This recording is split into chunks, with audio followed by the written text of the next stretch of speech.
Good morning everyone. Political science के सभी students का एक बार पुनः मैं हमारे महाविद्यालय के इस यूट्यूब चैनल पर हार्दिक अभिनंदन एवं बहुत बहुत स्वागत करता हूं।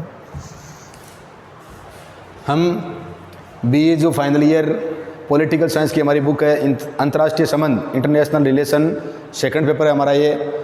और इस द्वितीय प्रश्न पत्र में हम आज शक्ति संतुलन की जो विशेषताएं हैं इसकी चर्चा करेंगे कि शक्ति संतुलन है, इसकी विशेषताएं क्या है। और ये हम पामर एवं परकिंग्स ने शक्ति क्वेश्चन पूछा गया 2 नंबर वाला कि पामर और परकिंग्स ने शक्ति संतुलन की कितनी विशेषताएं बताई है, तो कितनी बताई है? 7 विशेषताएं।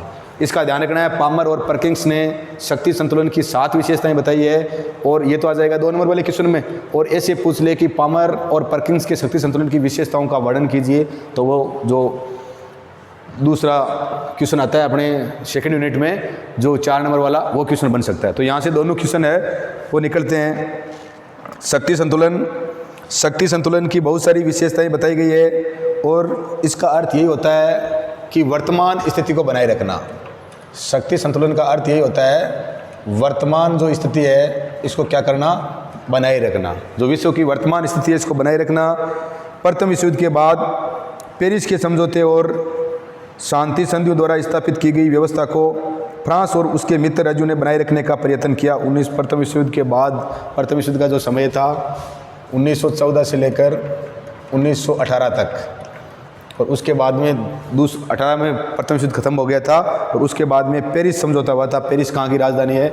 फ्रांस की राजधानी है। तो पेरिस जो समझौता हुआ था प्रथम विश्व युद्ध के बाद में, और पेरिस जो समझौता है उसके तहत जो ये फ्रांस और उसके मित्र राज्यों की जो स्थिति है उसको उसी प्रकार से बनाए रखना है।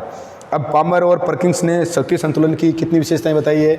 7 विशेषताएं बताई है। इसकी जो पहली विशेषता है वो है शक्ति संतुलन से अभिप्राय है। पामर और परकिंग्स बता रहे हैं कि शक्ति संतुलन से अभिप्राय है तुल्य बारिता अथवा संतुलन, मतलब शक्ति का तुल्य बारिता अथवा संतुलन रखना। शक्ति इतनी अस्थिर तत्व है, ये बोल रहे हैं कि शक्ति है वो इतनी या इतना अस्थिर तत्व है कि शक्ति संबंध सदैव परिवर्तित और चलायमान होते हैं।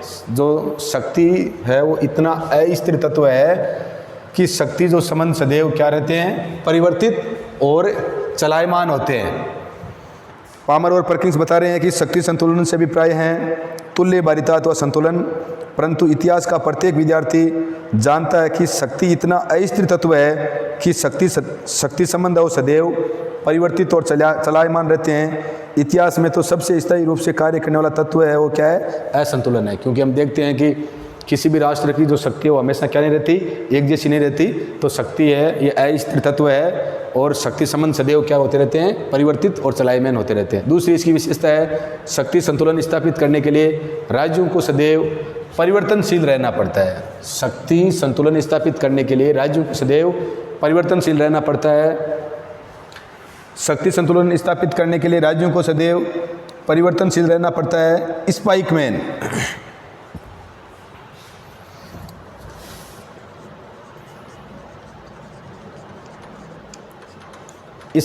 ने बोला है कि शक्ति संतुलन कोई देवीय वरदान नहीं है। स्पाइकमैन बोल रहे हैं कि शक्ति संतुलन कोई देवीय वरदान नहीं है। शक्ति संतुलन है वो क्या नहीं है? शक्ति संतुलन कोई देवीय मतलब देवताओं का क्या नहीं है? वरदान नहीं है। स्पाइकमैन बोल रहे हैं कि शक्ति संतुलन कोई देवीय वरदान नहीं है, वरन मानव द्वारा निरंतर हस्तक्षेप करके स्थापित की जाने वाली एक स्थिति है। वरन मानव द्वारा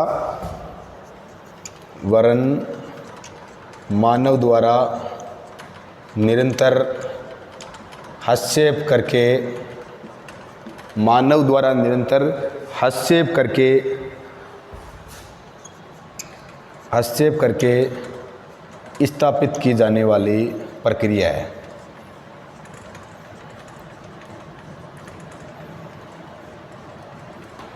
तो स्पाइकमैन क्या बोल रहा है? स्पाइकमैन बोल रहा है कि शक्ति संतुलन कोई देवीय वरदान नहीं है, वरन मानव द्वारा निरंतर हस्तक्षेप करके स्थापित की जाने वाली प्रक्रिया है या स्थापित की जाने वाली एक स्थिति है।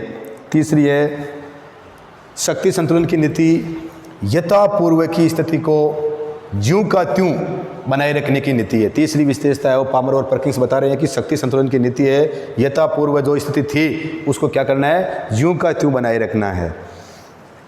किंतु जो नीतियाँ यथापूर्व स्थिति के पक्ष में होती है और नए परिवर्तनों को स्वीकार करने की विरोधी होती है, वे प्राय असफल होती है। शक्ति संतुलन की नीति तभी सफल हो सकती है जब वह केवल प्रतिगामी नीति न होकर गतिशील और अनिवार्य परिवर्तनों को स्वीकार करने की क्षमता रखती हो। चौथी जो विशेषता है, ये कहना अत्यंत कठिन है कि वह पूर्ण शक्ति संतुलन स्थापित हो गया है। यह कहना अत्यंत कठिन है कि पूर्ण शक्ति संतुलन स्थापित हो गया है, क्योंकि शक्ति जो तत्व है इसको मापना और स्थिर करना क्या है, असंभव है।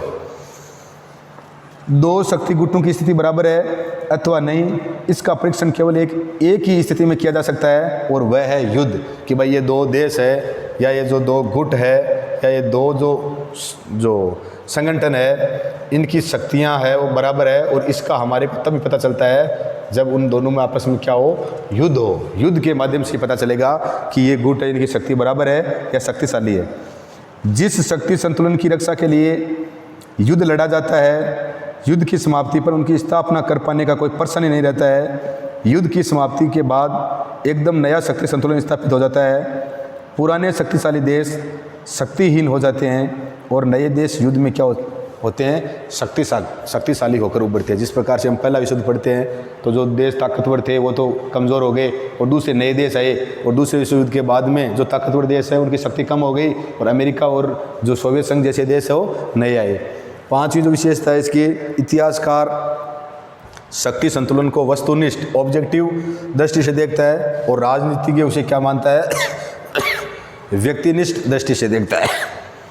इतिहासकार शक्ति संतुलन को वस्तुनिष्ठ ऑब्जेक्टिव दृष्टि से देखता है और राजनीतिज्ञ उसे व्यक्तिनिष्ठ सब्जेक्टिव दृष्टि से देखता है। मार्टिन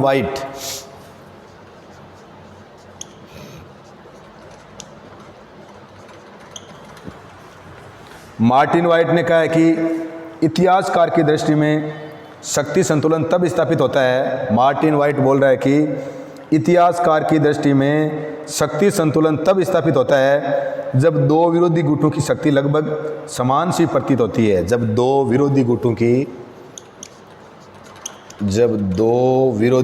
की शक्ति क्या होती है, समान सी प्रतीत होती है। इतिहासकार है मार्टिन वाइट के शब्दों में कि इतिहासकार की दृष्टि में शक्ति संतुलन तब स्थापित होता है जब दो विरोधी गुटों की शक्ति लगभग समान सी प्रतीत होती है, परंतु एक राजनीतिज्ञ की दृष्टि में शक्ति संतुलन तब स्थापित होता है जब उसका पक्ष दूसरे पक्ष की अपेक्षा अधिक सशक्त हो जाता है। अगली जो विशेषता है वो है शक्ति संतुलन किसी विशिष्ट राजनीतिक व्यवस्था का आवश्यक लक्षण नहीं है।